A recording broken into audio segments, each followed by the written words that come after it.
Ginawang mas kaakit-akit para sa mga bata pati na sa mga pets ang May Bunga Rainforest Park sa Pasig City. Silipin natin yan sa pagtutok ni Bernadette Reyes. Sa gitna na nagtataas ang mga gusali sa lungsod, mantakin yung nakukubli pa lang isang pinagmamalaking yaman ng Pasig.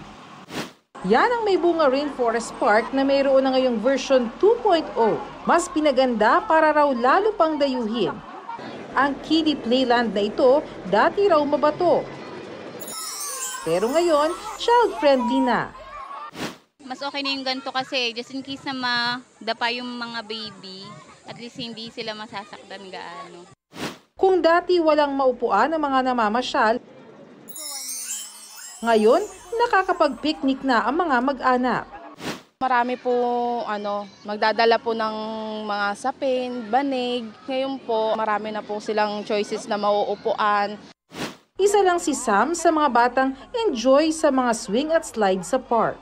Masaya po kasi madaming mga bata, madami ka pong nakikitang masasaya. Bukod sa kiddie park, pinupuntahan din dito ang kanilang pet park dahil gated dito, malaya makakapaglibot ang inyong mga alagang aso. Safe na safe po talaga dito. May mga aso din po talaga kanina na magkakaibigan na rin po sila, lumalapit po sila and friendly po. Ito na yung pinakamalaking public open space, green space na meron tayo. Instead na magpunta ka sa mall, crowded, maraming tao, etc. Punta ka na lang sa mga green spaces like this. Pero ang pinakamataong lugar sa park, ang kanilang public pool. 100 pesos lang, 1 to sawa ka nang pwedeng magbabad.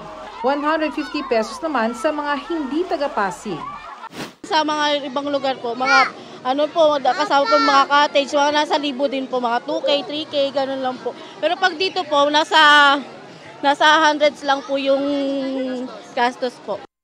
Mas maganda na may ganito para yung bonding ng pamilya ay hindi sa social media, hindi sa laro sa cellphone or whatsoever. At ito mga physical activities ang pwedeng gawin dito.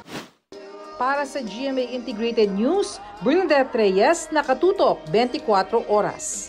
Mga kapuso, patuloy na tumutok sa mga balita. Mag-subscribe sa GMA Integrated News sa YouTube.